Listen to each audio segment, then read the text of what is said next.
سال جدید داره میاد. همه ما اصولا یه فهرست از کارهایی که میخوایم تو سال جدید انجام بدیم یا ترکشون کنیم توی ذهنمون داریم. شاید تصمیم گرفتی دیگه تنبلی نکنی، زودتر بخوابی، کمتر پرخوری کنی، یا حتی عادتهایی مثل اینکه تا نصف شب بیدار بمونی و فیلم و سریال ببینی، یا اینکه تو فضای مجازی بچرخی رو کم و کمترش کنی. اما تا حالا چند بار شده این تصمیما رو گرفتی اما بعد یکی دو هفته به حالت عادی برگشتی؟ چرا مغز ما در برابر تغییر انقدر مقاومه و ما نمیتونیم به همین راحتی عادتهای بدمون رو ترک کنیم و عادتهای بدمون رو در واقع بشکنیم و عادتهای جدید و عادتهای خوب رو جایگزینش کنیم؟ سلام، من شبنم هستم. به کانال من خوش اومدید. اگر به ویدیوهای رشد شخصی و توسعه فردی علاقه دارید، حتما کانال منو سابسکرایب کنید. همینطور دکمه زنگوله رو بزنید تا اولین نفری باشید که ویدیوها رو میبینید. همراه من باشید. در واقع این روش ها برگرفته از تحقیقات دکتر جیمز کلیر، نویسنده کتاب عادتهای اتمی، و همینطور دکتر اندرو هیوبرمن، عصبشناس دانشگاه استنفورد. اگه تا آخر این ویدیو با من باشی، نه تنها یاد میگیری که چجوری این عادتهای مخرب رو کاملا ترک کنی، در واقع یه نقشه راه تو این ویدیو یاد میگیری که بتونی عادتهای خوب و جایگزین عادتهای بد بکنی. همراه من باشی.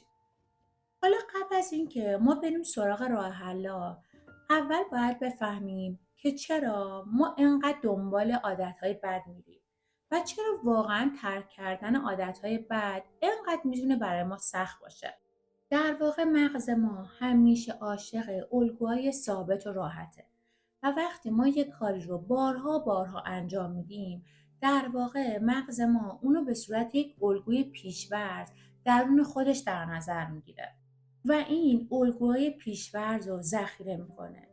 این کار تو بخشی از مغز به نام گره‌های پایه‌ای انجام میشه. حالا بذارید یه مثال براتون بزنم تا متوجه بشید. مثلا وقتی که ما رانندگی رو یاد میگیریم، اولش ممکنه برای ما خیلی کار سخت و پیچیده باشه. اما بعد از یه مدتی که ما یاد میگیریم، بدون اینکه فکر کنیم راحت رانندگی میکنیم. در واقع مغز ما با عادتهای بد هم همین کارو میکنه. پس مشکل همینجاست که ذهن ما نمیتونه بین عادتهای خوب و عادتهای بد تفاوت قائل بشه یا تشخیص بده و همیشه دنبال یه الگوییه که بتونه توی کمترین زمان بیشترین لذت رو ببره. برای همینه که تنبلی کردن، بی هدف تو اینستاگرام چرخیدن، یا حتی عادتهایی مثل دیدن فیلم‌های پورن، خودارضایی کردن، ترک کردنش اینقدر برای ما سخته. پس باید یاد بگیری به جای اینکه مستقیما با عادتهای بدت بجنگی و مبارزه کنی، بتونی هوشمندانه مغزتو گول بزنی. در واقع اینجاست که این دوتا روش علمی که بهت میگم میتونه برات کارساز باشه و بهت کمک کنه عادتهای بدتو کنار بذاری و عادتهای خوب رو جایگزینش کنی. روش اول شناخت محرک‌ها و تغییر مسیر مغزه. این روش رو جیمز کلیر تو کتاب عادتهای اتمی میگه. جیمز کلیر تو کتاب عادتهای اتمی میگه یکی از بزرگترین اشتباهات ما همیشه اینه که ما میخوایم عادتهای بدمون رو یک دفعه حذف کنیم، در حالی که همیشه این روش شکست میخوره و در واقع میگه که مغز نمیتونه یک عادت رو پاک کنه کاملا، فقط میتونه اون عادت رو تغییر بده. حالا بیاید بهتون بگم چطور این روش رو اجرا کنیم. در مرحله اول باید یاد بگیریم محرک‌ها رو شناسایی کنیم. باید بفهمی که عادت‌های بد تحت چه شرایطی فعال میشن. همه عادت‌های ما به یک محرک یا یک تریگر وصلن. مثلا اگه هر شب تو شبکه‌های اجتماعی داری میچرخی، شاید دلیلش این باشه که در طول روز خیلی استرس داشتی.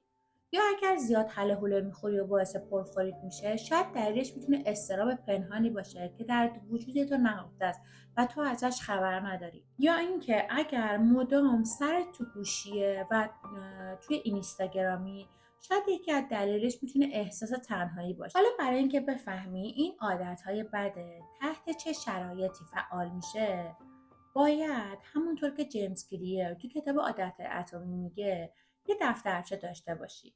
بیای عادتهای بد تو که میخوای ترک کنی تو اون دفترچه یادداشت کنی و همینطور محرکایی که باعث این عادت‌ها میشن هم یادداشت کنی.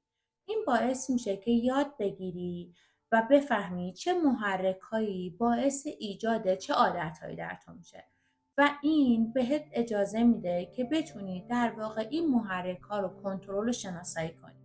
حالا بعد از اینکه این عادت‌های بد رو در واقع شناسایی کردی، باید بیای کاری که میکنی این باشه که عادت بد تو با یک عادت خوب جایگزین کنی. چون مغز ما در واقع نمیتونه یه عادت رو به همین راحتی حذف کنه. تنها کاری که ما میتونیم بکنیم اینه که ما بیایم یه عادت خوب و جایگزین یه عادت بد کنیم. مثلا اگر ما عادتمون این باشه که بی هدف توی گوشی بچرخیم، توی شبکه‌های اجتماعی بچرخیم، بیایم وقتی گوشی رو میگیریم دستمون یه پادکست گوش کنیم. یا اگر اینکه عادت داریم تا نصفه های شب بیدار بمونیم و فیلم های بی ارزش یا فیلم ببینیم که ممکنه واقعا رو ما تاثیر بدی داشته باشه، به جای اون بیایم در واقع یه فیلم مستند ببینیم، یک فیلم آموزشی ببینیم.